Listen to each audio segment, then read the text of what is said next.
Welcome inside Okinawa Arena. This is the first part of our press conference.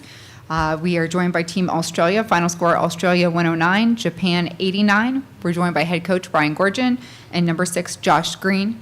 Before we open up to the floor for questions, want to go ahead and hear your opening comments, Coach, and Josh, your thoughts about the game here tonight. We'll start with you, Josh. I think tonight, was a big game for us. It was a bounce-back game that we needed to have.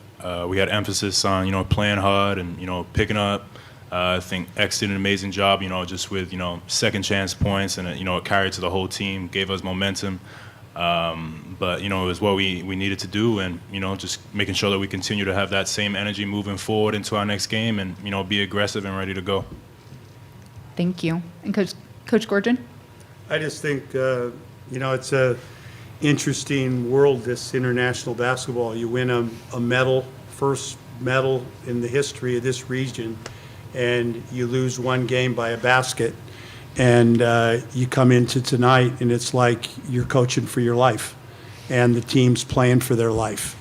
I felt just like I did before the Slovenia game today. Olympics at stake, moving on at stake, and a fired-up team that had played tremendous on their home court.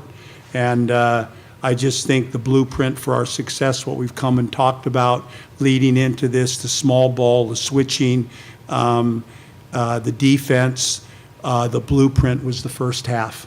And the guys that, it's interesting, you get in a game like that, and I've talked a lot about the change from the experience that we had at the last Olympics, and we're going through evolution. Some guys get spit out, some guys get moved in.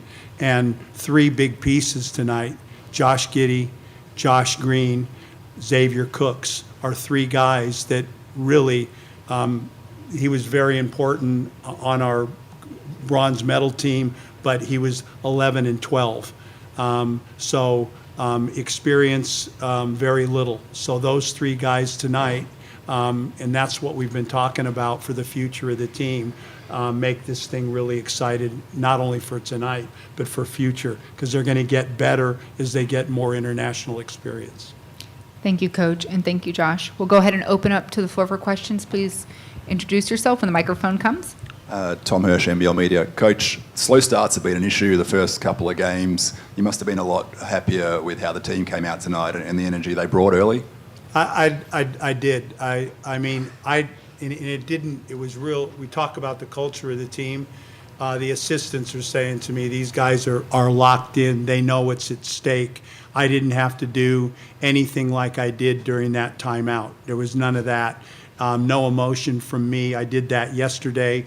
And we changed. We moved Matisse to the group coming off the bench. And, Josh, this was the original plan. But Josh missed most of our camp, missed all the games. And I think he's better on the defensive end of the Delhi job of picking the ball up and putting pressure off the floor. And then when we bring in the switching lineup, Matisse is long, and he's playing with Xavier and Giddey in that group, and he can switch. So I thought the adjustment today really helped us. We got a lot from the group we started, and then the switching group was up a level. And just quickly, a big emphasis today was obviously keeping them off the three-point line and not letting them get hot, which you did a pretty good job of for most of the game. Firstly, how happy are you with how the team executed that? And secondly, how does that carry over to a team like Slovenia for the next round, who are also a dangerous team from long range? Similar. Just again, I thought they shot poorly from the three-point line, but in this, it was because a lot of them were contested, they were tipped, and the switching was really good and much better communication and aggressive. And that is going to be the challenge for us at another level going the next couple games. So we made them shoot pull-up twos. We made them take it into the key, but we defended that three-point line. And we're going to have to do that moving forward. Gorge, Matt Logue at News. Obviously, you're soaking up this game, but like moving forward, Slovenia, not only from a matchup point of view, but from an historical standpoint, like the first match since that bronze medal game. What's your thoughts on that, and then also the challenge of coming up against Luka Doncic? No, really excited about it. Really excited about it. I mean, I'm happy to move to this next stage with this group because I think we're getting better as the tournament went on. I know we lost to Germany, but I thought of the games I've watched, our game with Germany was one of the best games played in this whole tournament. And we went up another level, I think, tonight. So I keep saying the youth, as they experience international basketball, we're going to get better and better.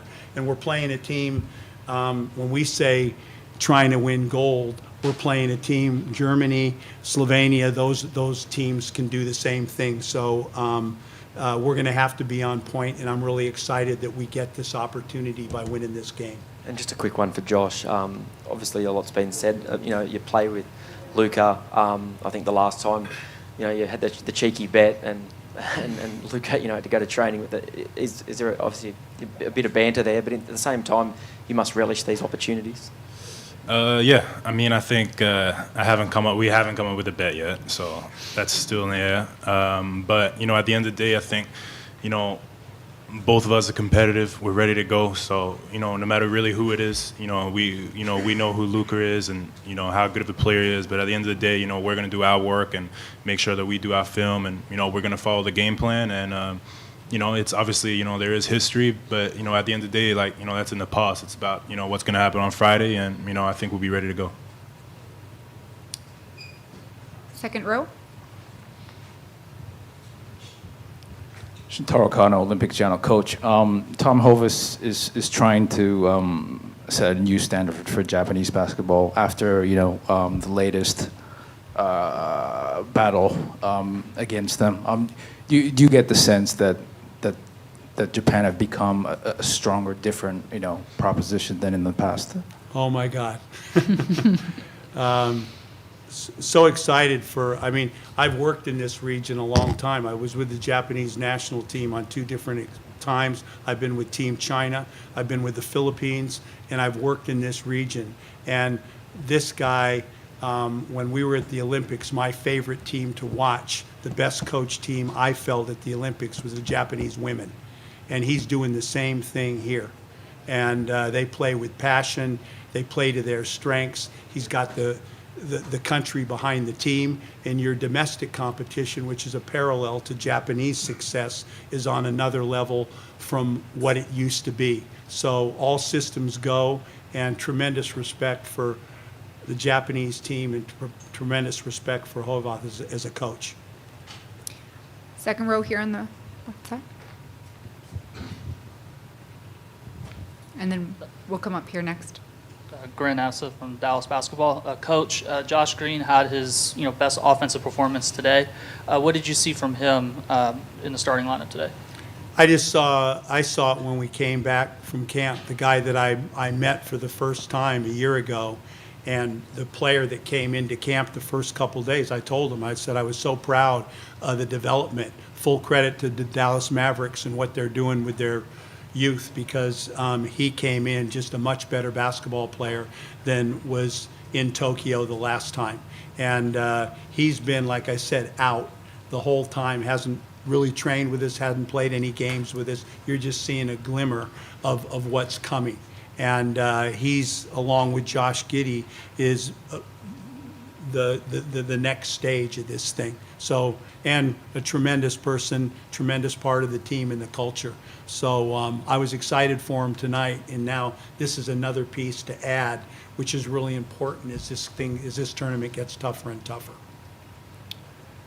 Jacob Dool, the Pick and Roll Australia. Gorge, a lot of talk about the defence of this team, and it's obviously a strength, but after your highest score of the tournament so far, how happy were you with the offensive execution tonight? 19 assists in the first half, and we talked about, we dribbled the ball too much against Germany, too much bounce, so we tried to make that a feature. And again, I thought the blueprint tonight, not only the defensive end, but the ball moved better. Less dribbling, less bouncing, and more ball movement. And it's always talk's cheap, and when the players do it and they see it and it's successful, it really helps me in my role. Oh, question in the back.